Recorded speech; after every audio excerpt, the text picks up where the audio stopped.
अस्सलामुअलैकुम micron guide में slow Madan को दसो सब्जेक्ट पढ़ला वो आइटम जे चैप्टर असा सेकंड शुरू करना से फर्स्ट लॉ ऑफ थर्मोडायनामिक्स। ठीक है, असाने में कुछ प्रोसेस डिस्कस करना से। ठीक है, कि जेड़ा जेड़ा मिसाल तो ही असा है सिलेंडर इनमें मॉलिक्यूल्स हिया के। ठीक है, ढक्कन जंगे चाहूं तो असाने डिस्कस करना से तो इनमा हीट वने थी कने नथी वने एकदा वने थी तो प्लस आ अने करे मोटे थी त माइनस आ। ठीक है, असाने समझ तो इंटरनल एनर्जी वधे थी कने नथी वधे जेकदा वधे थी तो प्लस अने कने खुटे थी त माइनस अने कने ही केप ढक्को मथे तो वने त प्लस वर्क डन मिसाल थे तो त अने कने हेठ जो अचे त माइनस। ठीक है, इनके चइबो साइन कन्वेंशन। पहिरीं शइ असां इहा डिस्कस कंदासीं। ठीक आहे, हिन में जेको 2 असां डिस्कस कंदासीं नंबर 2 ते फार्मूला डिस्कस कंदासीं त हिन में कहिड़ी शइ खुटे थी कहिड़ी शइ वधे थी कंदासीं त डेल्टा क्यू यानी heat is equal to delta W plus delta U यानी इंटरनल एनर्जी वर्क डन ऐं हीअ हीट। त जनरल फार्मूला इहो आहे, किन में हीअ खुटंदी किन में हीअ हूंदी इन तरीक़े सां। नंबर 3 ते असां जेका शइ डिस्कस कंदासीं उहा आहे ग्राफ। ग्राफ कीअं थो ठहे? ठीक है, ग्राफ असां डिस्कस कंदासीं प्रेशर ऐं वॉल्यूम जो ग्राफ। उन खां नंबर 4 ते असां जेका शइ डिस्कस कंदासीं उहा आहे वर्क जो फार्मूला। वर्क जो कहिड़ो फार्मूला आहे? ठीक आहे, नंबर 4 शयूं थी वियूं। जेका नंबर 5 जेका शइ आहे PV goes to nRT यानी जनरल गैस मान खे गुज़ारींदासीं पास कंदासीं। नंबर 6 ते इनके स्लोप असां इनजो ॾिसंदासीं त ग्राफ में इनजो स्लोप कीअं थो ठहे सभिनी प्रोसेस जो। अॼु जेको असां पहिरियों जेको प्रोसेस आहे उहा आहे आइसोलेटेड। आइसोलेटेड हाणे आइसोलेटेड खे पढ़ण में असां ॾिसूं था त हिन में जेको वर्क डन आहे डेल्टा डब्ल्यू इहो बि 0 आहे। इंटरनल एनर्जी आहे उहा बि 0 आहे। हे ॿई 0 थी वियो। इंटरनल एनर्जी वर्क डन इहे ॿई 0 थी वियो। ऐं जेको माना वर्क 0 आहे यानी हीउ जेको ढगो आहे इहो मूव नथो करे यानी इहो फिक्स्ड आहे। त असां लिखी सघूं था जेको पिस्टन आहे पिस्टन इज फिक्स्ड। ठीक आहे, फिक्स आहे। उन खां अलावा इंटरनल एनर्जी न वधे थी न खुटे थी। ठीक आहे, बंद आहे। उन खां अलावा जेकॾहिं असां हिन जो ग्राफ त पोइ था ॾिसूं पर ही पहिरां साइन कन्वेंशन ॾिसी वठूं त इहो इन जो 0 थी वियो। त हिननि जो असां ॿियो ॾिसंदासीं जेका हीट आहे हीट वञे थी करे न त असां ॾिसूं था त हीट बि जेका आहे डेल्टा क्यू इहा बि छा आहे 0 थी वई। स्पेशल केस आहे तमामु घणो तॾहिं में सभु शयूं आहिनि 0 0 0। ठीक आहे, ग्राफ जेकॾहिं असां हिन जो ॾिसूं था त ग्राफ में ही थियो प्रेशर हेॾां थी वियो वॉल्यूम। ही सिर्फ़ु हिकिड़ो मॉलिक्यूल हूंदो आहे न मूव थो करे न छा त मूवमेंट बि न आहे मॉलिक्यूल जी। ठीक आहे, ग्राफ बि थी वियो। हाणे असां जेकॾहिं PV goes to nRT मां असां इनखे गुज़ारियूं त PV goes to nRT त हाणे जेको मतलब इंटरनल एनर्जी आहे इंटरनल एनर्जी 0 आहे। इंटरनल एनर्जी टेम्परेचर ते डिपेंड थी करे त टेम्परेचर बि 0। आर त हुई कांस्टेंट आहे, number of moles constant, volume जेको आहे प्रेशर उहे बि कांस्टेंट ही कांस्टेंट। त सॼो टर्म जेको आहे उहो कांस्टेंट थी वियो कांस्टेंट हूंदो। वर्क जो जेको फार्मूला आहे उहो बि हिन में नथो ठहे छाकाणि जेको वर्क आहे डेल्टा डब्ल्यू उहो 0 आहे। ठीक आहे, हाणे जेको स्लोप आहे स्लोप जेको असां डिस्कस कयूं था त स्लोप बि हिन में न कंदो छाकाणि ही जेको आहे गैस आहे उहा मूवमेंट नथी शो करे त स्लोप बि न ठहंदो। ठीक आहे, जेकॾहिं मूवमेंट थिए हा त को न को स्लोप थिए हा। इहो isolated system most special case आहे। ठीक आहे, इहो आइसोलेटेड थी वियो। उन खां पोइ असां नेक्स्ट जेको प्रोसेस आहे उहो था डिस्कस। हाणे नंबर 2 आहे साइक्लिक प्रोसेस। इन जी जेका डेफिनेशन थींदी उहा स्टार्टिंग एंड एंडिंग पॉइंट जेका हूंदी उहा सेम हूंदी यानी जितां खां स्टार्ट थिए थो उते ई ख़तम थींदो। त इन जे चवण जो मतिलबु इहो आहे त हीअ आहे प्रेशर ऐं वॉल्यूम जो ग्राफ ऐं ही सम्झो त हिकु मॉलिक्यूल आहे ही जितां खां शुरू थिए थो उते ई ख़तम थींदो। ठीक आहे, त असां चई सघूं था त साइक्लिक प्रोसेस आहे। हाणे हितां खां शुरू थो थिए त यानी हितां खां प्रेशर वॉल्यूम ऐं साईं जेको इंटरनल एनर्जी इहे छा हूंदियूं कांस्टेंट हूंदियूं टेम्परेचर वग़ैरह। पर जेकॾहिं विच में किथे बि ॾिसूं था त थी सघे थो टेम्परेचर हुजे। ठीक आहे, थी सघे थो त वॉल्यूम बि हुजे, थी सघे थो त ॿियो कुझु बि हुजे प्रेशर बि हुजे। ठीक आहे, विच में पर जिते ख़तम थो थिए शुरू थिए थी त उते छा हूंदो कुझु बि न हूंदो। हाणे जेकॾहिं मां ॾिसां त हिन में कहिड़ी कहिड़ी शयूं तब्दीली थियनि त हिन में जेको आहे डेल्टा यू यानी इंटरनल एनर्जी 0 हूंदी आहे, पर जेको वर्क डन आहे ऐं ॿियो जेको आहे हीट आहे इन में अंदरि थींदी आहे। ठीकु आहे, जेकॾहिं वर्क डन थिए थो त जेको हिन जो पिस्टन हूंदो, ढकु हूंदो, उहो मूवेबल हूंदो। ठीकु आहे, मूवेबल हूंदो। उन खां अलावा जेकॾहिं हीट वञे थी त उहा थी सघे थो वेंदी बि हुजे या थी सघे थो ॿाहिरि निकिरंदी हुजे, त हिन जो जेको फार्मूला ठहंदो वर्क जो, उहो वर्क जो फार्मूला थींदो delta W is equal to delta Q. इहो ठही हुन जो वर्क जो फार्मूला। ठीकु आहे, उन खां अलावा पीवी गोस टू एनआरटी मां जेकॾहिं असां गुज़ारियूं पीवी गोस टू एनआरटी, हे सभु फ़िलहाल त कांस्टेंट हूंदा छाकाणि त हिते ई कांस्टेंट हूंदा सभई, पर जेकॾहिं विच में साइकिल जे किथे ॾिसे थो त थी सघे थो प्रेशर हुजे, थी सघे थो वॉल्यूम हुजे, थी सघे थो टेम्परेचर हुजे, पर ही ॿई त कांस्टेंट ई हूंदा आहिनि, त इन्हनि खे छॾे ॾियो, पर थी सघे थो विच में किथे इहे टे शयूं थी सघनि थियूं। उन खां अलावा स्लोप जेकॾहिं कयूं त स्लोप जेको आहे उहो वेरीज़ कंदो। स्लोप स्ट्रेट लाइन ते ठहंदो आहे, पर हिन में slope varies point two point. ठीकु आहे, स्लोप बि हिननि में वेरीज़ करे सघे थो। उन खां अलावा त ही जेको आहे हिन जे अंदरि एरिया जेका आहे, असां एरिया था जंहिंखे चऊं, area bounded by the curve, इहा इक्वल हूंदी आहे वर्क डन जे इक्वल। जेतिरी एरिया घणी हूंदी, ॾिसो जेतिरी एरिया घणी त ओतिरो वर्क डन घणो, जेतिरी एरिया नंढी ओतिरो वर्क डन घटि। त जेका area bounded by the curve आहे उहो डायरेक्टली प्रोपोर्शनल छा सां थी वई, वर्क सां थी वई। ऐं ॿियो area bounded by the curve उहो डिपेंड थो करे हीट ते बि, त जेतिरी एरिया घणी हूंदी त हीट त ओतिरी घणी हूंदी। ठीकु आहे, इहे ॿ शयूं असां साइक्लिक प्रोसेस में सिखियूंसीं। हाणे जेको अचे थो नेक्स्ट प्रोसेस, असां उन जी तरफ़ हलूं। हाणे अचे थो आइसोकोरिक प्रोसेस। आइसो जो मतिलबु हूंदो आहे सेम, कोरिक जो मतिलबु हूंदो आहे वॉल्यूम, यानी सेम वॉल्यूम, त यानी वॉल्यूम जी जेका चेंज हूंदी उहा कांस्टेंट हूंदी। ठीकु आहे, वॉल्यूम जी चेंज कांस्टेंट।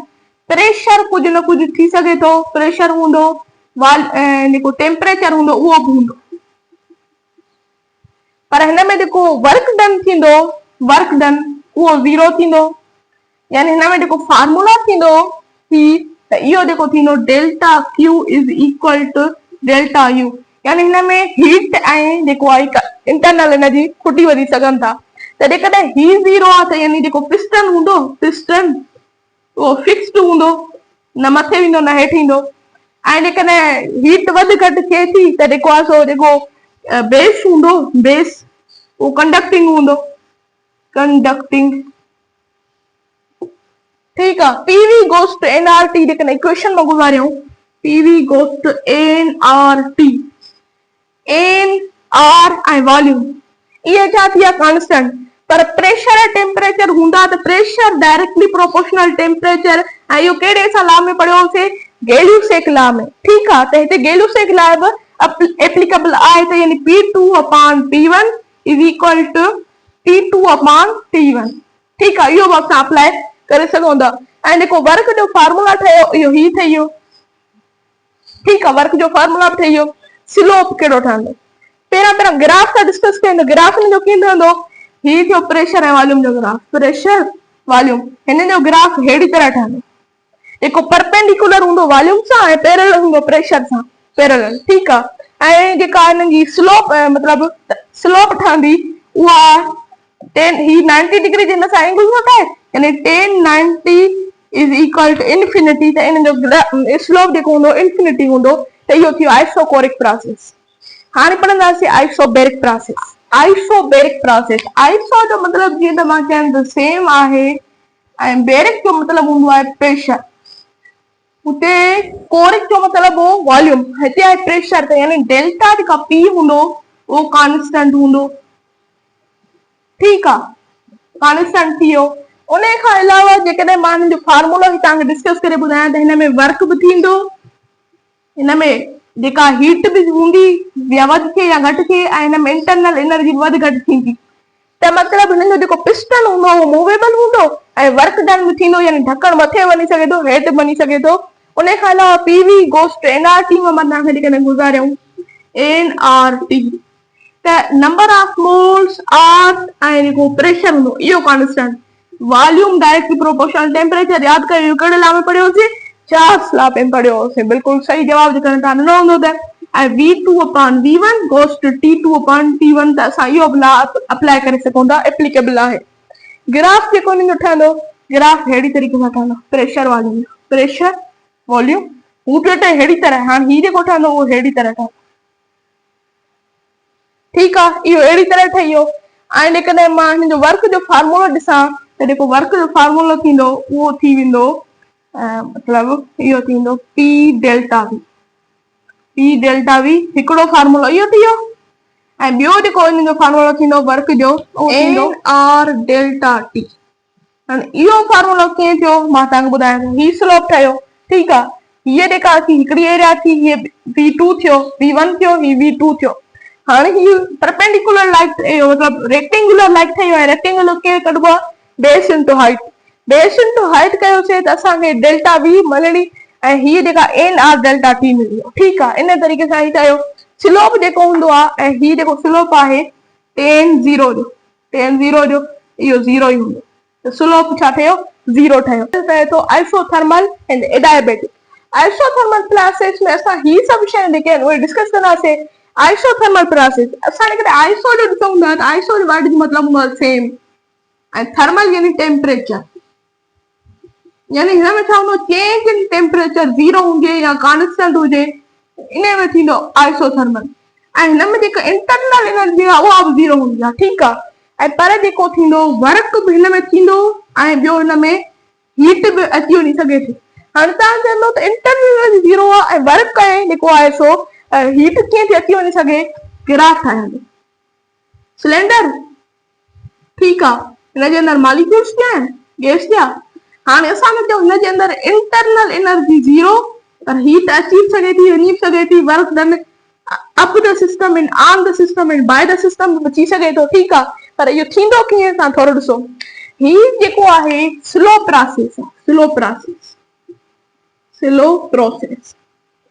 हाणे इहो कीअं थींदो तव्हां थोरो ॾिसो, असां ॾींदा आहियूं हीट, ठीकु आहे, हीट असां ॾींदा आहियूं त वर्क डन जेको थींदो आहे उहो आराम सां थींदो आहे, पर हीट असां घणी ॾींदा आहियूं, पर जेका वर्क डन थींदो आहे आराम सां थींदो। पोइ इहा हीट छा जी फॉर्म में, इंटरनल एनर्जी जी फॉर्म में मतिलबु सिलेंडर में गॾु थींदी आहे, ठीकु आहे। पोइ असां छा था कयूं त जेको हीअ आहे हीट आहे, असां त ॾिसूं था त वर्क डन थियो थी आस्ते आस्ते, त असां बि हीट आस्ते आस्ते ॾियणु शुरू कयूं त जीअं इंटरनल एनर्जी ज़ीरो रहे। असांजी कोशिशि आहे इंटरनल एनर्जी ज़ीरो रहे ऐं असां हीट आस्ते आस्ते ॾींदा रहूं ऐं work done up the on the system and by the system थींदो रहे, ठीकु आहे। या इंटरनल एनर्जी आस्ते आस्ते कढंदा रहूं या वर्क आस्ते आस्ते थींदो रहे त इंटरनल एनर्जी आस्ते आस्ते निकिरंदी रहे, ठीकु आहे। अहिड़ी तरह थींदो जेको डेल्टा क्यू ऐं delta W plus internal energy. असांजी कोशिशि हूंदी त जेकॾहिं ही प्लस 5 आहे ऐं ही प्लस 5 आहे त हिनखे असांजो कोशिशि हूंदी त ज़ीरो रखूं, ठीकु आहे। इहा ई असांजी कोशिशि हूंदी ऐं जेकॾहिं हिन जो असां ग्राफ खां पोइ था ॾिसूं, पर ही जेको थींदो ही अहिड़ी तरह थींदो। हाणे तव्हां चवंदा हूंदव जेको साइक्लिक प्रोसेस हूंदो आहे उन में बि इंटरनल एनर्जी ज़ीरो हूंदी आहे, पोइ हिते हिन में आइसोथर्मल में कहिड़ो फ़र्क़ु आहे, इन में इहो फ़र्क़ु आहे त उते मतिलबु हिकु पॉइंट खां ई पॉइंट ताईं जेका हेठि ताईं आहे हिकु पॉइंट ते उते एनर्जी इंटरनल एनर्जी ज़ीरो हूंदी, पर पॉइंट में किथे बि इंटरनल एनर्जी थी बि सघे थी न बि थी सघे थी, हिते ईअं न आहे, हिते ज़ीरो ई ज़ीरो हूंदी। तव्हां चवंदव जेका आइसोलेटेड सिस्टम पढ़ियोसीं उन में इंटरनल एनर्जी ज़ीरो हुई, पर हिन में बि ज़ीरो आहे, त हिन में कहिड़ो फ़र्क़ु आहे। त आइसोलेटेड सिस्टम में असां छा पढ़ियोसीं त वर्क ऐं जेका हीट आहे उहो ज़ीरो आहे, पर हिते उहे आहिनि ऐं थियनि बि था। जेकॾहिं वर्क थिए बि थो त इहो जेको पिस्टन हूंदो इहो छा हूंदो, मूवेबल हूंदो, एंड हीट वञे अचे थी त इहो कंडक्टिंग बेस हूंदो, कंडक्टिंग, ठीकु आहे। उन खां अलावा जेकॾहिं मां तव्हांखे हिन जो PV goes to nRT मां गुज़ारियां, PV goes to nRT, temperature constant, R हुई कांस्टेंट, एन हुई कांस्टेंट, त ही सॼो टर्म छा थी वियो, कांस्टेंट जे बराबरि थी वियो ऐं ही PV। हाणे थोरो यादि कयो, product of pressure and volume is equal to constant, कहिड़ी डेफिनेशन यादि अची वियो त ठीकु आहे, जेकॾहिं यादि न आयो त अञा ॾिसो, इहो कीअं थींदो, इहो P1 V1 is equal two P2 V2, यादि आयो कोन न, अञा जेकॾहिं यादि न आयो त हाणे ॾिसो ही आहे बॉयल्स लॉ। इते असां बॉयल्स लॉ अप्लाई करे सघूं था। ठीकु आहे, उन खां अलावा जेकॾहिं मां तव्हांखे ग्राफ ॿुधायां प्रेशर एंड वॉल्यूम जो, ही प्रेशर ही वॉल्यूम, हाणे हिन जो जेको ग्राफ ठहंदो उहो अहिड़ी तरह ठहंदो। ठीकु आहे, असां हिनखे छा चवंदा आहियूं, हाइपरबोला चवंदा आहियूं। अहिड़ी तरह ग्राफ ठहे जेकॾहिं असां हिकिड़ी पॉइंट ते चऊं था त हीउ जेको प्रेशर आहे P1 ऐं उन ई पॉइंट जो जेको वॉल्यूम आहे उहो आहे V1। ई का पॉइंट था करणु उते जेको वॉल्यूम थी वियो V2 ऐं जेको प्रेशर थी वियो उहो छा थी वियो P2। अहिड़ी तरह थींदो यानी P1 बराबरि आहे V1 जे, P2 बराबरि आहे V2 जे ऐं P3 V3 जे बराबरि थी सघे थो। ठीकु आहे, उते बि सेम ई थींदो। उन खां अलावा जेकॾहिं मां हिते ठाहियां त बेरिक जो जेकॾहिं ग्राफ असां ॾिसूं था त प्रेशर एंड वॉल्यूम जो जेको ग्राफ हूंदो आहे उहो अहिड़ी तरह हूंदो आहे। हिते छा थियो आहे, हिते अहिड़ी तरह एरिया हीअं थी आहे, यानी एरिया छा थी आहे, इहा रिड्यूस थी आहे। एरिया रिड्यूस थी आहे यानी वर्क डन छा थियो आहे, घटि थियो आहे। त असां चई सघंदा आहियूं आइसोथर्मल में वर्क डन घटि थींदो आहे। ग्राफ बि थियो, वर्क डन जो फॉर्मूला कीअं थींदो। ठीकु आहे, हिनखे जेकॾहिं क्लियर कजे, जेको वर्क डन जो फॉर्मूला थींदो, वर्क डन बराबरि थी वेंदो NRT LN V2 upon V1। हाणे तव्हां सम्झंदा हूंदव त असां n बि मालूम करे सघूं था, R हुई कांस्टेंट आहे, टेम्परेचर मालूम करे वेंदासीं, फाइनल वेलोसिटी इनिशियल वेलोसिटी जो असां मतिलबु वंड आउट करे कढी सघूं था जवाब। LN छा आहे, हीअ नेचुरल लॉगरिथम। नेचुरल लॉगरिथम में छा थींदो, पहिरां ही फाइंड कबो आहे पोइ ही फाइंड कबो आहे। हिननि जो जेकॾहिं जवाबु ॿ थो अचे, हिनखे कैलकुलेटर जेकॾहिं इस्तेमालु करणो पवे थो त पहिरां दॿाइबो LN यानी नेचुरल लॉगरिथम, पोइ लिखबो 2, पोइ ओके कबो त जेको अची वेंदो जवाब। त असां चवंदासीं इहो नेचुरल लॉगरिथम निकितो ऐं उनखे पोइ हिन सां मल्टीप्लाई कबो NRT सां। त अहिड़ी तरह वर्क डन जो फॉर्मूला थी सघे थो। ऐं NRT खे असां PV बि लिखंदा आहियूं, PV LN ऐं V2 अपॉन V1। पर कोशिशि कजो, ख़्यालु कजो त जेकॾहिं असां P जेको आहे 1 था खणूं त V बि 1 खणणो पवंदो, P 2 था खणूं त V बि 2 खणणो पवंदो। त इहो वर्क डन जो ॿियो फॉर्मूला थी वियो। ठीकु आहे, इहे ॿ फॉर्मूला थी विया। हाणे जेकॾहिं मां तव्हांखे कुझु हिसाब आहे जीअं प्रॉब्लम, उहो तव्हांखे डिस्कस करे ॾेखारियां। हीअ आहे ग्राफ प्रेशर एंड वॉल्यूम जो, प्रेशर वॉल्यूम हीअ आहे, मतिलबु हितां हीअं थो थिए। ठीकु आहे, हीअं थो थिए, हिते जेको आहे उहो आहे 10 ATM प्रेशर ऐं V1 जेको आहे उहो आहे 10 लीटर वॉल्यूम V1 ऐं जेको V2 जेको आहे V2 उहो आहे 20 लीटर, डबल थियो आहे। ठीकु आहे, ऐं हिते जेको आहे 20 लीटर वॉल्यूम। ठीकु आहे, अहिड़ी तरह थींदो। ऐं हिते बि को न को प्रेशर हूंदो। असां जेकॾहिं फॉर्मूला अप्लाई था कयूं, ही वारो, ही फॉर्मूला अप्लाई तव्हां हिते कयो। हाणे P1 छा आहे, 10 ATM इंटू V1 छा आहे 10 लीटर। हाणे natural logarithm of V2 and V1 यानी 20 अपॉन 10 यानी 2 जो नेचुरल लॉगरिथम। इहो तव्हां रटो हाणे यादि करे सघो था, ख़ासि करे 2 जो नेचुरल लॉगरिथम तव्हांखे यादि हुजणु घुरिजे ऐं उहो जेको थींदो आहे उहो 0.6। ठीकु आहे, इहो थींदो नेचुरल लॉगरिथम ऑफ 2, इहो एतिरो थींदो। हाणे तव्हां इहो हिते पुट करे छॾियो, यानी ही 2 जो नेचुरल लॉगरिथम 0.693। हाणे जॾहिं असां मल्टीप्लाई कंदासीं त जेको वर्क जो फॉर्मूला थींदो उहो थींदो 69.3 ATM इंटू लीटर। ठीकु आहे, इहो थींदो। अहिड़ी तरह सां प्रॉब्लम अची सघे थो। ठीकु आहे, इहो थियो आइसोथर्मल प्रोसेस जो प्रॉब्लम डिस्कस कयोसीं। इन खां अलावा स्लोप रहियो, स्लोप जेकॾहिं रहियो आहे इहो कहिड़ी तरह थींदो, स्लोप थींदो -P अपॉन V। हाणे -P अपॉन V छा थो चऊं, जेको मतिलबु ही थी वियो ग्राफ में तव्हां ॾिसो। हाणे जेको स्लोप हूंदो आहे उहो tan थीटा जे बराबरि, tan theta perpendicular upon base जे बराबरि, perpendicular P base V, P upon V। हाणे माइनस छो था ॾियूं, जेकॾहिं हीअं लीक हूंदी आहे असां नेगेटिव चवंदा आहियूं, हुनखे माइनस चवंदा आहियूं, ऐं जेकॾहिं अहिड़ी तरह लीक हूंदी आहे असां हुनखे पॉज़िटिव चवंदा आहियूं। ऐं हीअ जेका हाइपरबोला जी जेका लीक आहे उहा अहिड़ी तरह आहे त असां हिते सॉरी नेगेटिव, हिते पॉज़िटिव। हाइपरबोला जी जेका लीक आहे उहा आहे छा, उहा आहे नेगेटिव। अहिड़ी तरह आहे त असां चवंदासीं नेगेटिव आहे, त इन करे P ऐं V इहो थी वियो स्लोप।